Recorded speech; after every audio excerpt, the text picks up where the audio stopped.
Et donc on repart pour cette dernière table ronde de ce 21e FIFO, donc avec la thématique du portrait documentaire, avec à la modération Marie Valleux, à qui je vais laisser la parole du coup. Merci Elani. Bonjour à tous et merci de nous rejoindre pour cette, comme annoncé, dernière rencontre, dernière table ronde du 21e FIFO. Une table ronde dédiée au portrait documentaire entre histoire et réconciliation. Pour aborder ce thème, j'ai le plaisir d'accueillir 4 invités, à commencer par Frédéric Machoro-Siebeck. Bonjour Frédéric. Bonjour à tous, bonjour Mariva, merci pour l'invitation. Avec plaisir.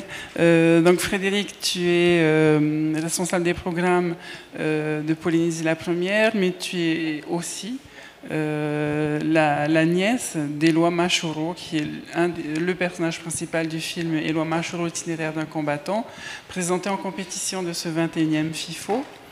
Et donc tu es là pour nous partager un peu ton expérience autour de ce personnage. Tout à fait. Je regrette que le réalisateur, donc Éric Bauducel, et la productrice Fanny Glissant n'aient pas pu se joindre à nous. Je pense qu'ils auraient été mieux placés que moi pour parler de ce documentaire. Mais ce documentaire sur Éloi Machoro, donc itinéraire d'un combattant.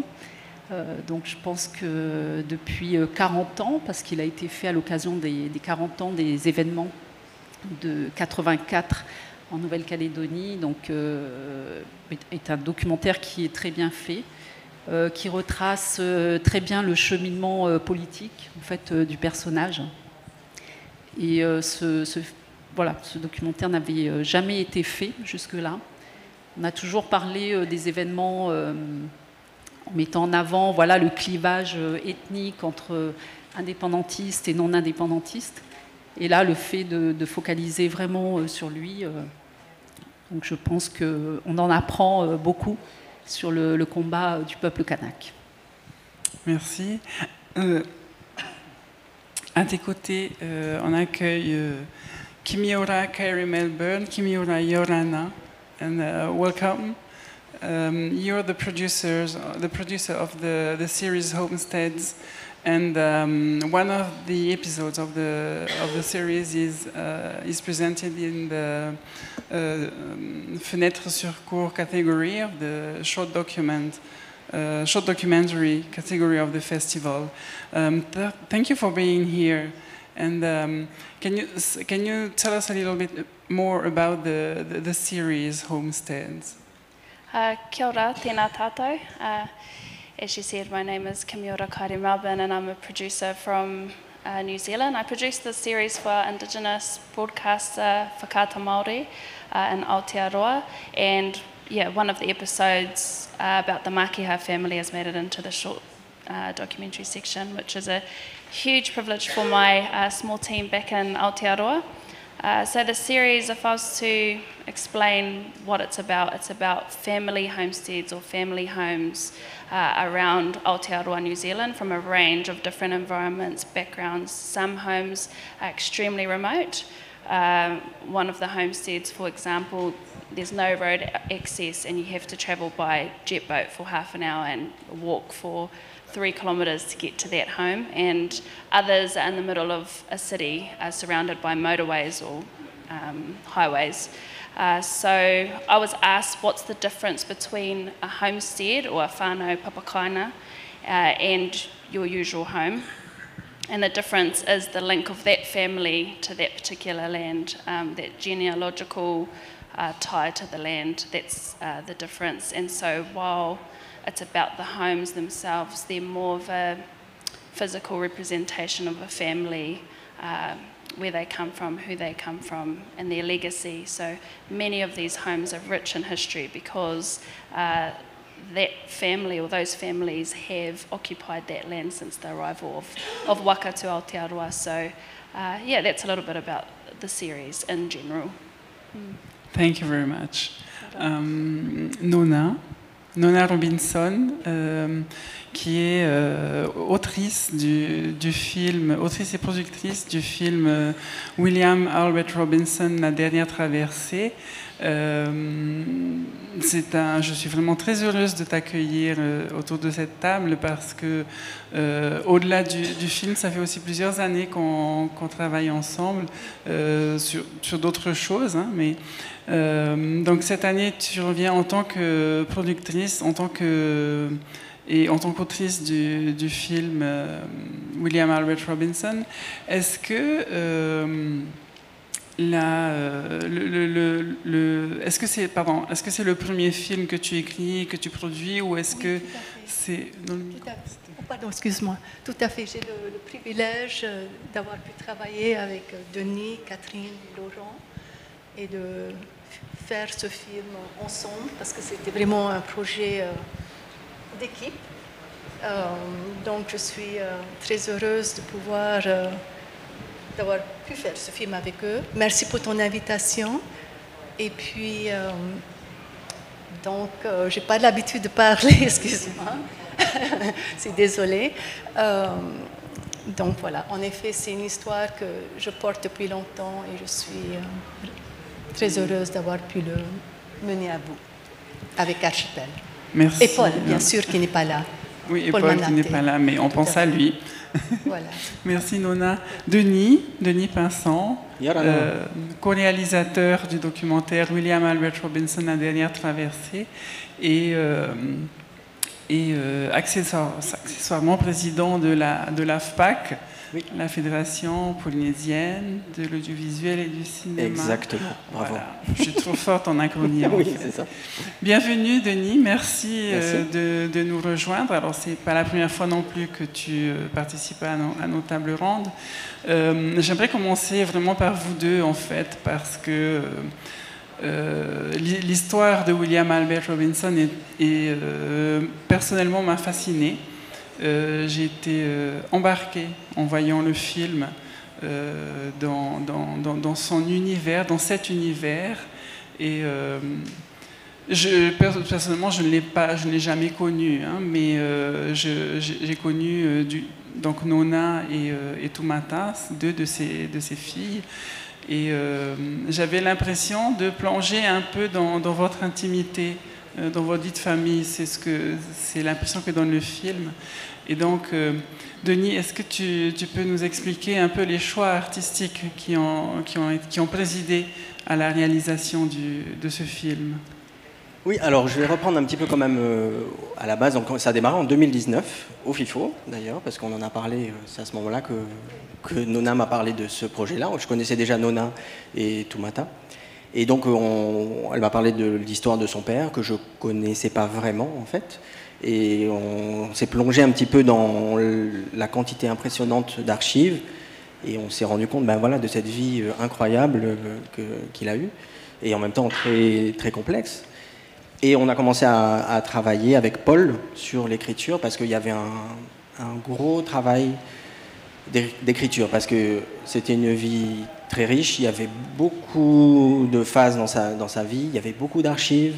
On voulait mêler aussi les archives de la grande histoire. Ça aussi, c'était un défi dans le film, c'est-à-dire la Première Guerre mondiale, la Deuxième Guerre mondiale, la guerre froide. Voilà, l'idée c'était de racoler ça à chaque fois pour qu'on comprenne un petit peu l'ensemble en fait.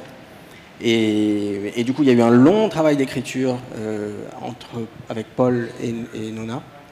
Et ensuite, on est rentré dans une deuxième phase, on va dire plus sur la réalisation, les intentions.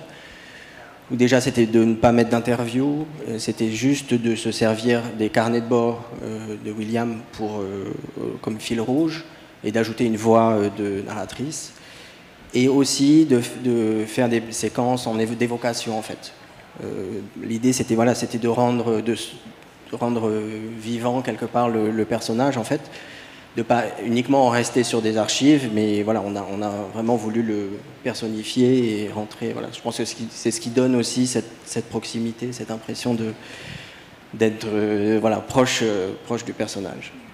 Donc voilà. Enfin, en tout cas, c'était un long processus. Nona, comment s'est déroulée l'écriture du film, puisque c'est réellement ce dont tu t'es chargé en fait. Comment tu as fait, comment tu as choisi les souvenirs à évoquer? En fait, c'était un travail avec Paul, que nous avons fait étroitement.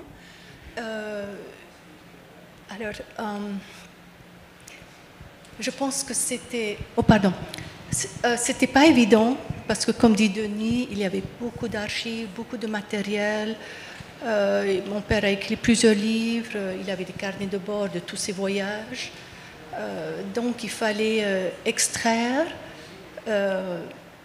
ce que Paul et moi on pensait amènerait ce qu'il fallait à l'histoire.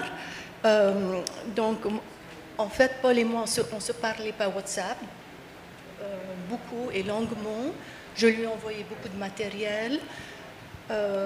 Et puis avec des choses que j'avais écrites aussi, et Paul de son côté écrivait, il me renvoyait, et puis on passait du temps à peut-être parfois on n'était pas toujours d'accord, mais après on trouvait toujours le bon, on trouvait ce qu'il fallait écrire. Donc ça a pris du temps. Denis et Catherine aussi, vous avez eu beaucoup d'opinions là-dessus. Donc, c'est vraiment... en fait, je pense que le défi, c'était de trouver le juste milieu. Voilà. Parce que c'est une histoire, c'est l'histoire de Nona, c'est une histoire personnelle, une histoire de famille. Et avec voilà, des choses qui sont émotionnellement quand même très fortes. Nous, on est extérieur à ça et on veut construire un film, une histoire. Et du coup, voilà, ça a été ce processus de vouloir raconter cette partie-là, telle archive, telle partie. Et Nona, pour certaines parties, était un peu réticente au début et après, elle a été d'accord finalement. Voilà, c'était vraiment ce ping-pong. Et c'était intéressant de travailler comme ça avec quelqu'un de la famille. Et nous, en tant qu'extérieurs, dans l'idée de dresser ce portrait de ce navigateur-là, et voilà, faire ça avec, en même temps, avoir notre point de vue, entre guillemets, et en même temps respecter le point de vue de la famille. Voilà. C'était tout un travail de fond qui était passionnant. Et en fait, très très vite, je pense qu'il y avait eu une confiance qui s'est établie et qui a permis justement à l'écriture d'avancer fluidement. C'est très important. Oui, Frédéric, tu voulais ajouter quelque chose? En fait, oui, j'ai vu le film et je trouve que c'est en cela qu'il est vraiment intéressant. Vous avez effectivement trouvé le juste milieu entre les grandes choses qu'il a réalisées dans sa vie et cette partie beaucoup plus dans l'intimité familiale. Et, enfin, vraiment, c'est un beau documentaire. Bravo. Alors, cette table ronde s'intitule Le portrait documentaire entre histoire et réconciliation. On vient de parler un peu de l'histoire, de la grande et de la petite. Si on devait parler de réconciliation, qu'est-ce que... de réconciliation? Oui, de réconciliation. Qu'est-ce que ce film a apporté à votre histoire familiale? Ça c'est intéressant comme question. Je pense que ça a été... Je pense que ça a été important. Je pense que d'une certaine manière, c'est vrai que dans chaque famille, chaque enfant a une vue très personnelle et différente de que ce soit leur père ou leur mère. Donc chacun de nous, je crois, l'a vécu différemment. Et puis, donc... ça a permis, je crois, à nous ramener, parce qu'il y avait quand même quelques différences dans nos points de vue. Peut-être, vous avez peut-être lu, en tout cas, je pense que ça a été ça a été très positif. Et toutes mes sœurs ont été ravies, ont beaucoup aimé le film, la manière dont on l'a raconté. Est-ce que ça répond à ta question? Oui, très bien. Et... Effectivement, nous, quand on a commencé à travailler sur le film, c'est vrai qu'il y avait Nona, mais il y avait ses sœurs aussi. Et c'est vrai qu'on on sentait que le sujet était évidemment fort et voilà, avec beaucoup de souvenirs, d'émotions et de sujets où tout le monde n'était peut-être pas toujours d'accord. Et c'était vraiment, quand le film est sorti et que à la fois Tumata, Hina, on nous ont dit qu'elles avaient beaucoup apprécié le film. Voilà, je pense que il y a eu le juste milieu qui a été trouvé et c'était une belle. C'était un bel retour aussi. D'accord, c'est une très belle histoire à raconter. Et du point de vue des réalisateurs, alors justement, donc cet équilibre à trouver.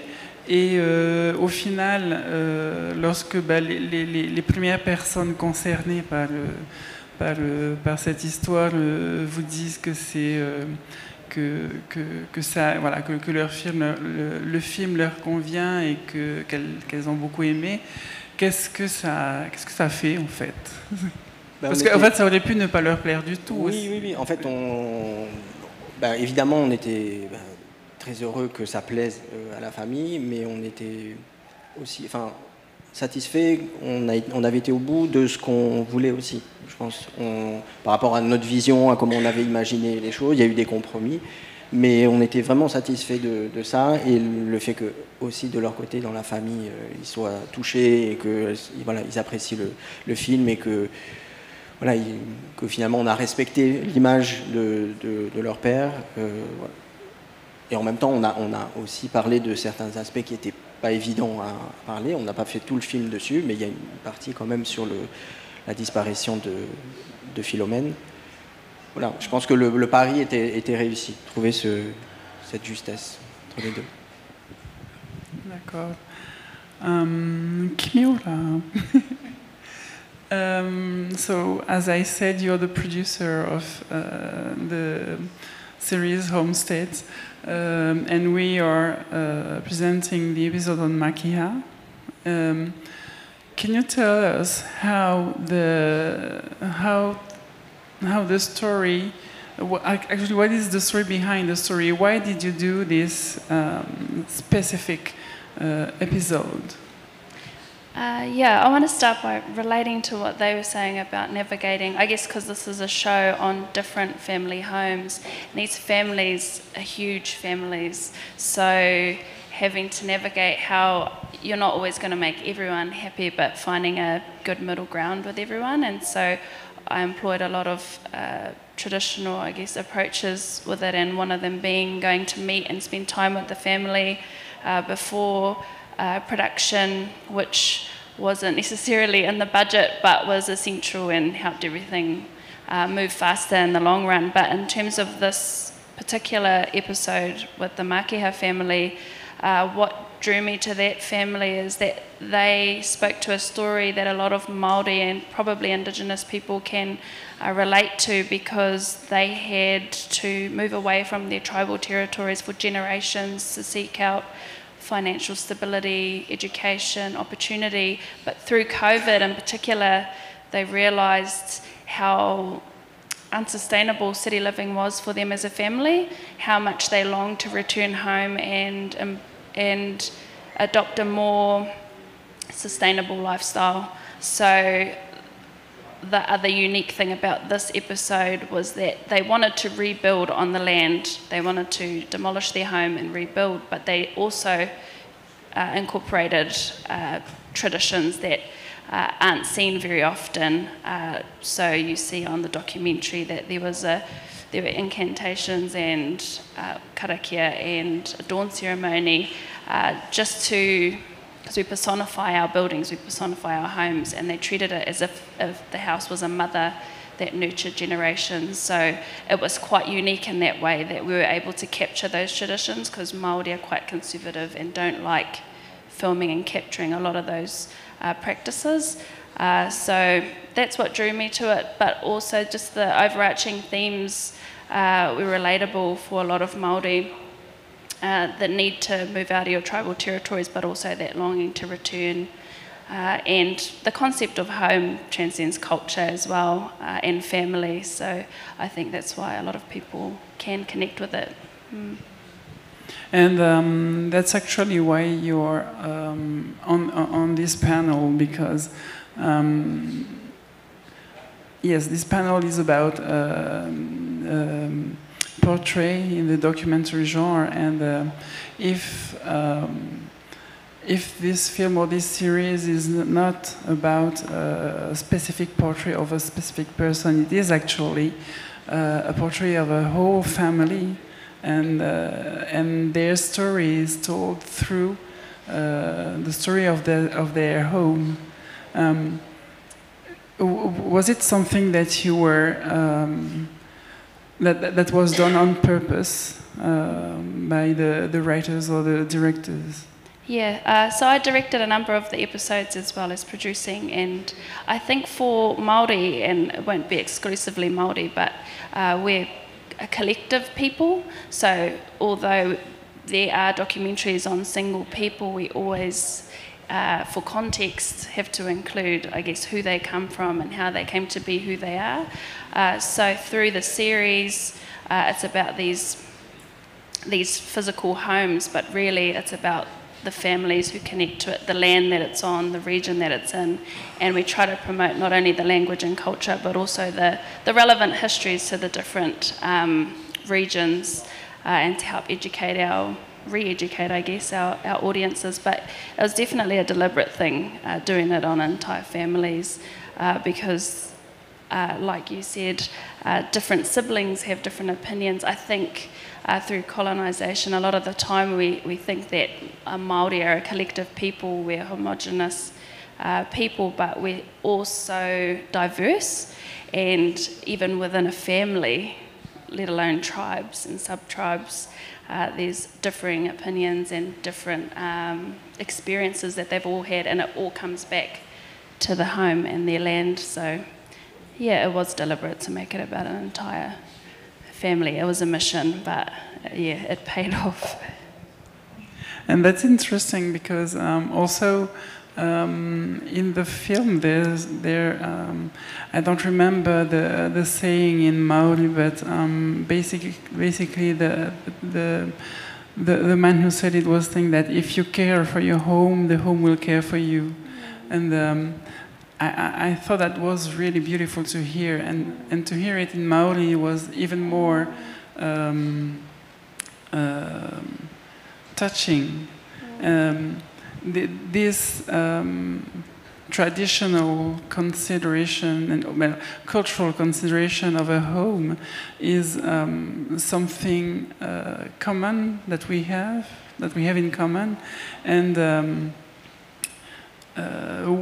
what is the feedback that you had on this series from the audience mainly? From the audience? Yes. I think a lot of the audience, what I've heard from people is, because a lot of us live in the cities now, Māori, the main feedback was that people watched it and felt a longing to connect to who they are and where they're from. And then some of the families that were involved who had these homes had taken them for granted, because some families are more connected than others. So sitting and filming and talking about it was quite emotional for them, because it provoked memories of their elders and people who had nurtured them. So they had this newfound appreciation to maintain these homes. Since filming, some have done full rebuilds and renovations and poured love into their homes because they've had that newfound perspective. And then, yeah, in terms of the audience, a lot of people have either found that same appreciation for where they're from and their homes, whether they're humble or not, because some of them are quite grand, the homes, and others are very humble or need renovations, or in the Mākiha whānau's case, had to do a full rebuild. So, yeah, I think the feedback was just relating to that longing for connection to who you are, and I wanted to promote the importance of remembering where you're from, despite pursuing opportunities. Like myself, I've lived away from home. I grew up in my home, in my homestead with my grandfather, my grandmother, my mother, but I've lived away for a long time, and it wasn't until I got older that I realised how fortunate I was to have a home, because friends I have don't have that anymore. So not every family has a homestead, but the ones that did, this was an opportunity to honour those homes and what they've helped Māori to retain in terms of connection. Okay, and what's next now for the Homestead series? I'm currently in production for the second season as we speak. So please think about FIFO. Yeah, yes, I will. The director actually of this episode, Pieta Gardner, was the one who told me to submit, because I'm new to this. This is the first series I've produced under my independent company ever, so it was a huge deal for me to come here. But we're currently in production for the second season, and long term I'd love to do other Indigenous homesteads or whatever it is, those other Indigenous people, because I've spoken to some of my DOPs, Samoan or Rarotongan, and they've told me we have the same thing. I've even spoken to different cultures, so I'd love to take it the format international and to highlight these family homes, because for us as Māori we have our more traditional tribal hubs, our marae, and those have been acknowledged and those stories have been told, not entirely, but we were yet to have done a series that acknowledged these homes that are specific to families, and I'd love to take that in the long term to different Indigenous cultures. And do you have any project of doing a feature documentary for TV or cinema?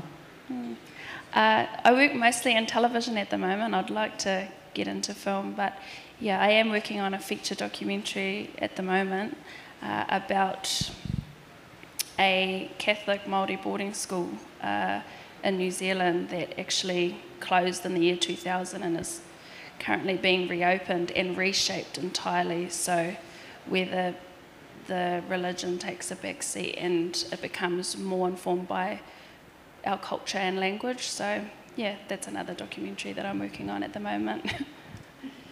That's great to hear. Thank you. Well, guys, if you want to intervene, feel free to. Frédéric, maintenant j'aime. Donc, tu es là pour parler du film Éloi Mashoro, l'itinéraire d'un combattant. Alors, tu n'es pas dans l'équipe de réalisation ou de production du film, mais tu as un lien évident avec le personnage principal du film. Bon, on en a déjà discuté, toi et moi, mais moi, personnellement, quand j'ai vu le film pour la première fois, j'ai été très touchée par l'histoire de cet homme qui, en fait, personnellement, et je pense que beaucoup de gens ici en Polynésie n'ont jamais entendu parler de lui avant, enfin moi en tout cas, je n'en ai jamais entendu parler avant le film, et je suis très heureuse d'avoir eu cette porte d'entrée. Est-ce que tu peux nous en dire un peu plus sur lui, s'il te plaît? Alors effectivement, c'était le petit frère de ma maman. Voilà, c'était l'avant-dernier de la famille, une famille nombreuse. Et donc il a fait le séminaire, il a été instituteur avant de s'engager réellement en politique. Donc c'est vraiment après sa formation au séminaire voilà, qu'il a eu ce besoin de s'engager. Donc c'est bien expliqué dans le documentaire, parce qu'on voit que c'est un peu, les événements de 84 sont un peu l'aboutissement d'une accumulation voilà, d'injustice, on va dire, dans le pays. Et quand il s'est engagé, bon, il savait que... enfin, il nous le disait. Moi, j'étais jeune à l'époque, j'avais 14 ans. Mais il disait, je n'irai jamais en prison. Ce sera... voilà. Soit on y arrive, soit on n'y arrive pas. Donc, tu disais que tu ne connaissais pas cette histoire. Alors, voilà, dans le pays, en fait, il y a beaucoup de jeunes aussi qu'ils soient kanaks, caldoches, wallisiens, tahitiens, parce qu'il y a une forte communauté là-bas aussi. Tous ces jeunes en fait ne connaissent pas cette histoire et encore moins voilà, les personnes qui ont participé activement à cette époque. Et donc pour moi le portrait documentaire, enfin, déjà ce documentaire, je trouve que la production, enfin je n'ai pas participé au tournage, mais je pense que ça n'a pas été simple dans le sens où sur place en fait la question politique n'est toujours pas réglée. On est toujours dans un processus de décolonisation et la question est encore très sensible. Donc voilà. Donc, c'est bien dommage que le réalisateur ne soit pas là pour en parler, mais je pense que ça n'a pas été facile. Mais en tout cas, je pense que là, le portrait documentaire trouve tout son sens et j'espère qu'il sera vu par de nombreux jeunes parce que ils ne connaissent pas cette histoire et oui, je pense que ça apportera beaucoup. Voilà. Il véhicule une grande partie de l'histoire commune kanak, enfin calédonienne. Oui, c'est vraiment l'histoire de tout le pays. Certes, ça focalise sur une période précise, bien que ça remonte un petit peu à des discussions qui ont eu lieu, comme la table ronde de Nainville-les-Roches. Voilà, pour expliquer que quelque part, cette issue de la violence, elle était incontournable, on va dire. Enfin, voilà.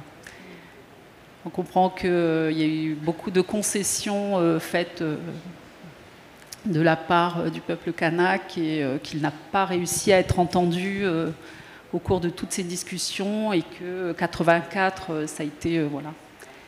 Malheureusement, il a fallu arriver à des événements pour que le monde entende en fait ces revendications. D'accord. Lorsque j'ai vu le film, j'ai aussi été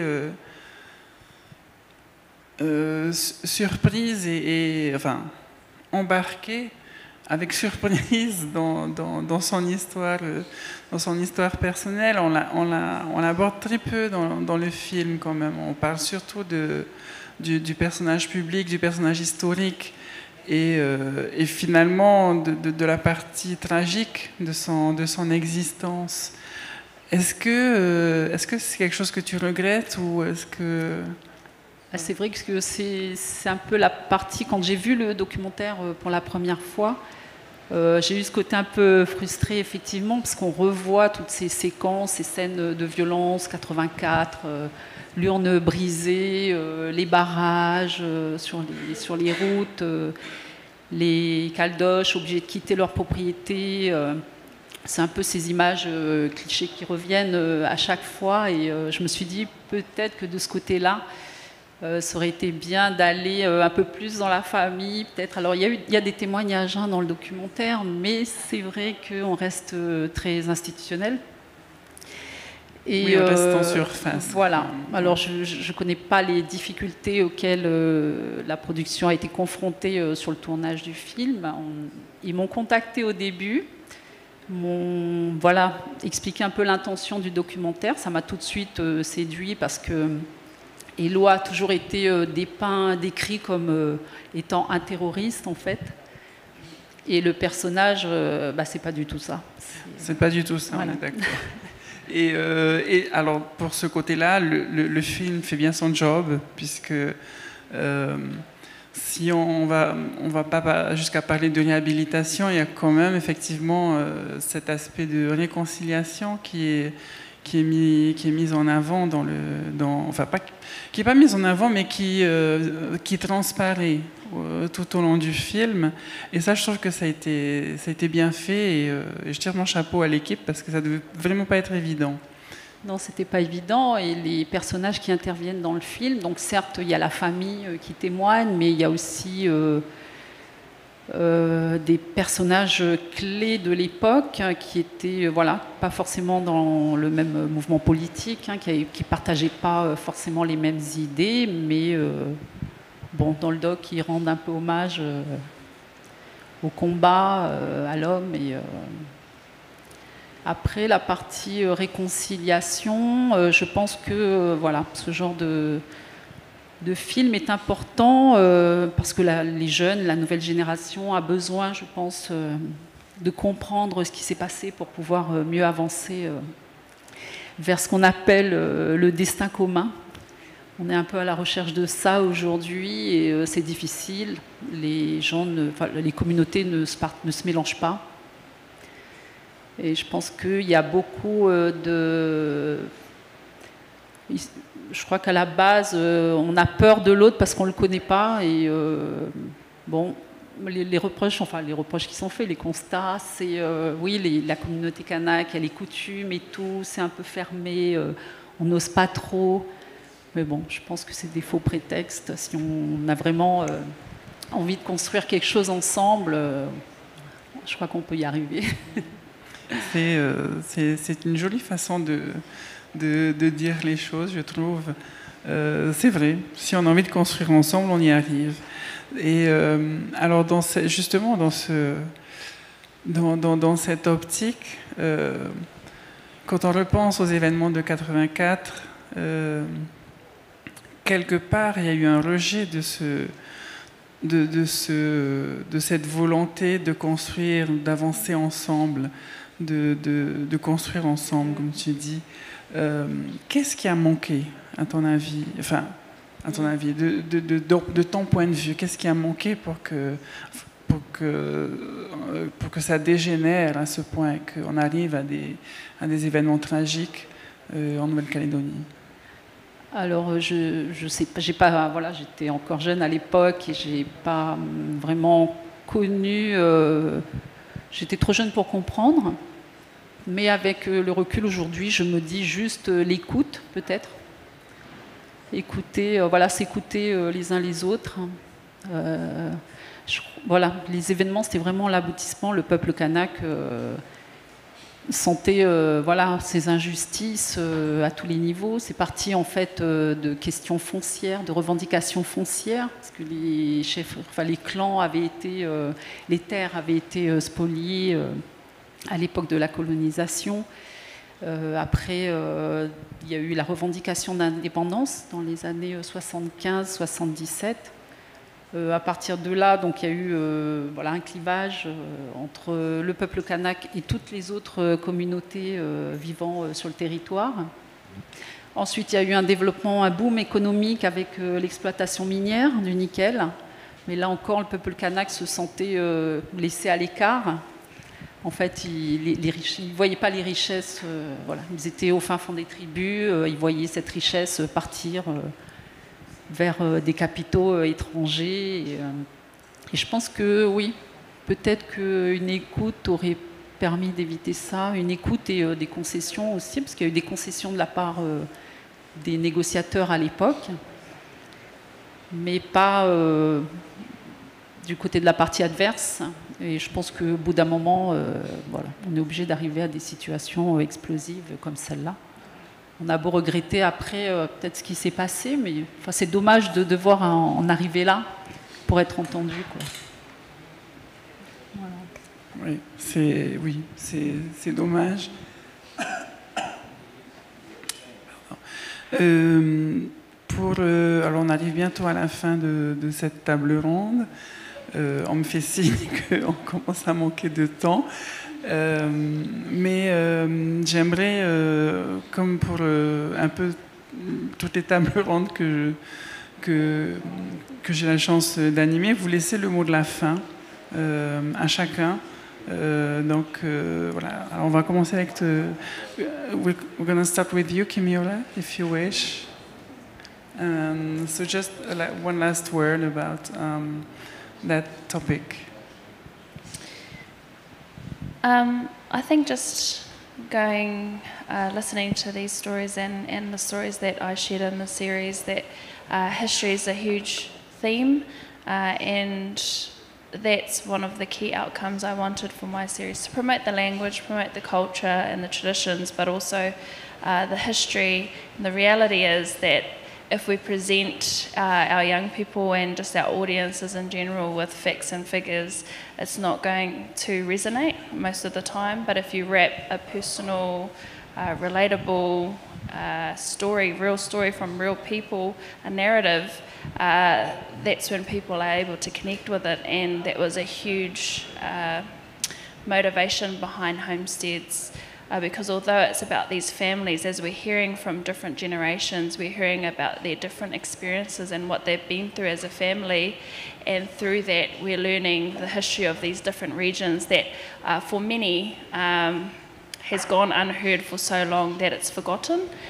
So for example, our biggest city, there are homesteads right in the middle of that city, and people forget the history. And I had comments from audience members saying, I had no idea, I live right next door and I didn't know that they burnt their houses down when the Queen came to visit, for example. You know, all these huge events that happened not so long ago that people have forgotten because they're not spoken. And yeah, the reality is people don't connect with facts and figures, they connect with stories and storytelling. So I can relate to these stories in that regard. I'm not well versed in what they're speaking about, but that's a huge job, I guess, for all of us, is to promote and educate our young people on the histories and how it's shaped us into who we are today. Thank you very much, Kimura. This is amazing to hear that from you as you're a very young filmmaker. So thank you very much. Yes. Nona, est-ce que tu aimerais rajouter un dernier mot avant de conclure cette... Je voulais juste... Oh, pardon, excuse-moi. J'ai vraiment pas l'habitude. Je pense que, voilà, je suis contente d'avoir pu raconter cette histoire qui était très personnelle et en même temps, peut-être replacer mon père dans l'histoire de la Polynésie, un pays qu'il a aimé, qu'il a voulu remercier. Donc, je pense qu'il y a énormément de choses qui...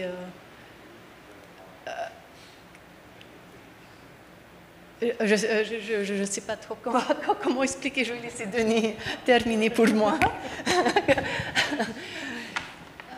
Moi, je vais faire assez court. Je vais juste remercier Nona et toute sa famille de nous avoir fait confiance pour ce film.